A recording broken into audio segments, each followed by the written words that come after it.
সবাই গাড়িতে ড্রাইভার রাখে, কিন্তু কি করব, বাজেট কম তাই আমি আমার বাইকের জন্য ড্রাইভার রেখেছি। আর পজিশন ঠিক রাখার জন্য আমি তার সিটটা নিচে রেখেছি ও আমার সিটটা একটু উপরে রেখেছি, যাতে পজিশনটা বজায় থাকে। আর মিশনে যাওয়ার আগে নিজের পরিচয় যাতে ফাঁস না হয়ে যায়, তাই নাইনটিসের অজয় দেবগানের মতন চুল উড়িয়ে আমি তালিবানি সেজে রাস্তায় যাচ্ছিলাম।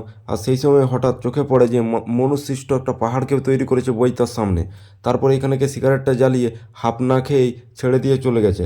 আর এই হচ্ছে সেই রাস্তাটা যেটা আজ বিংশ শতাব্দী ধরে ঠিক হয়েই চলেছে। আর মেদিনীপুর প্রবেশ করতেই আমার চোখে পড়ে যে ভুল গ্যারেজ থেকে গাড়ি সারাই করায় গাড়ির পিঠেকে চাকা বসিয়ে দিয়েছে।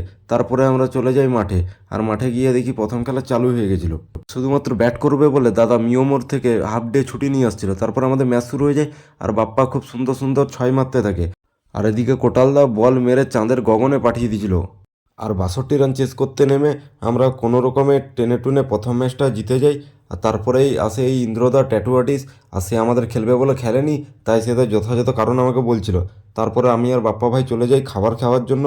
আমরা চলে যাই দাদা বৌদির বিরিয়ানিতে, কিন্তু দাদা বৌদি কাউকে দেখতে পাই না, শুধু বিরিয়ানি দেখতে পাই। তো দুই ভাই বিরিয়ানি খেয়ে নিই চুপচাপ। বিরিয়ানি খেতে খেতে দুজনে এটাই ভাবছিলাম যে পয়সাটা কে নেবে, দাদা না বৌদি।